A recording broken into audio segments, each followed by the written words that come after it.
Picture this. One man standing completely alone against a world that had lost its mind. People laughed at him, mocked him, whispered behind his back, and called him insane. To them, he was just another fool chasing an invisible voice. But deep inside, he knew something they didn't. He wasn't crazy, he was chosen. His name was Noah. And his story isn't just ancient history, it's a warning, a lesson, and maybe even a mirror of the world we're living in today. At that time, the world wasn't just broken, it was consumed. Violence wasn't shocking anymore, it was normal. Corruption wasn't hidden, it was celebrated. People didn't just make bad choices, they lived in them. Every thought, every intention of the human heart had turned dark. Imagine a place where goodness doesn't exist, where kindness feels foreign, where doing the right thing makes you the outsider. That was Noah's world. And yet, in the middle of all that chaos, one man chose to be different. Noah walked with God. Not loudly, not for attention, but consistently. Quiet obedience in a loud,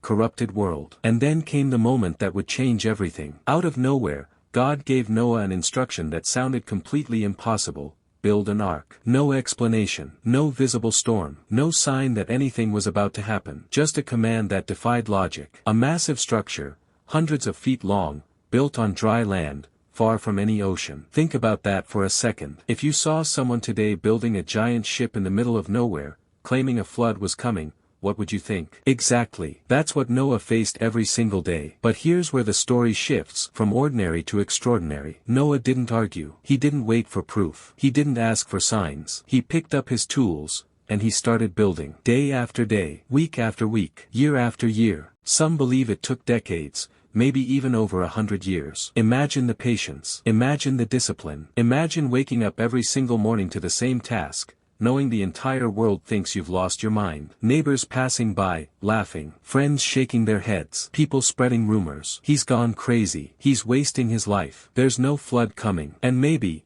just maybe, there were moments when doubt tried to creep in. What if I'm wrong? What if nothing happens? What if I've wasted everything? But Noah kept going. Because his faith wasn't built on what he could see, it was built on who he trusted. And then, something happened that no one could explain. As the ark neared completion, the atmosphere began to shift. The same people who once laughed started to notice something strange. Animals, of every kind, began moving toward the ark. Not running wild, not chased by humans, but calmly, deliberately, as if guided by something unseen. Lions walking beside lambs. Birds filling the skies in perfect formation. Elephants, deer, insects, every creature moving with purpose. This wasn't normal. This wasn't coincidence. This was a sign. And suddenly, the laughter didn't sound so confident anymore. Something was coming. God told Noah to bring his family, his wife, his 3 sons, and their wives. 8 people in total. 8 lives that would carry the future of humanity. One by one, they stepped inside the ark. The animals followed. And then, in a moment that changed everything, God himself shut the door. Not Noah. God. And when that door closed, it wasn't just with sealing an entrance, it was the end of opportunity. Then came the moment no one was ready for. The sky changed. Clouds gathered in a way no one had ever seen before. The air grew heavy. And then,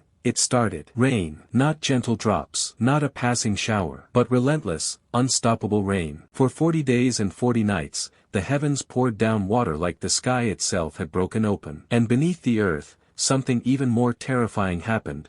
The ground split, and fountains of water burst upward with explosive force. Water from above. Water from below. No escape. The flood didn't rise slowly, it consumed everything. Streets disappeared. Homes vanished. Hills were swallowed. Mountains disappeared beneath the rising waves. Every living thing outside the ark was overtaken. The same people who laughed, the same voices that mocked, now faced a reality they never believed would come. And inside the ark, peace. Not panic. Not chaos. Just steady survival. Because the ark wasn't built on guesswork, it was built on obedience. And here's the lesson most people miss. Noah didn't build the ark when the rain started. He built it long before the storm ever came. That's how faith works. You don't prepare in the middle of chaos, you prepare before it arrives. For months, the ark floated on an endless ocean. No land in sight. Just water in every direction. The sound of waves, the creaking of wood, the quiet patience of waiting. Over a year passed. Imagine the uncertainty. Imagine the silence. And then, Noah did something small,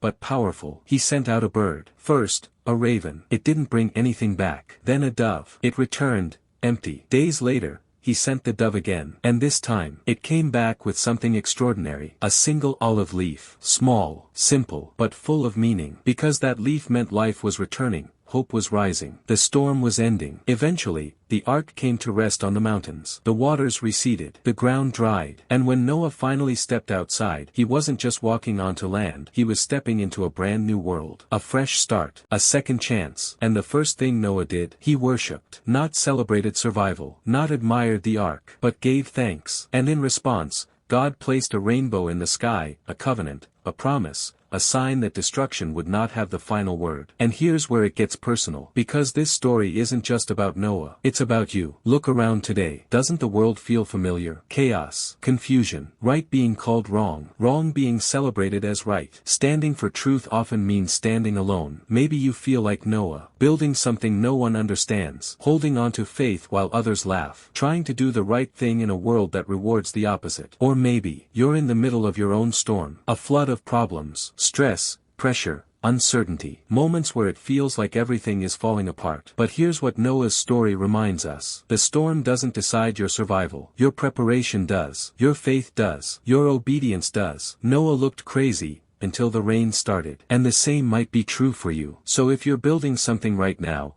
your purpose, your discipline, your faith, your future, don't stop. Even if no one understands, even if it feels slow, even if doubt whispers in your ear. Because one day, what looks like madness, will look like wisdom. And what feels like waiting, will become your breakthrough. So hold on. Keep building. Trust the process. Because on the other side of your storm isn't just survival, it's transformation. And if you believe that storms don't last forever, if you believe that faith still matters, and if you're committed to building your own ark, no matter what people say, then like this video, subscribe, and comment, I'm building my ark. Because you're not alone. And your rainbow is coming.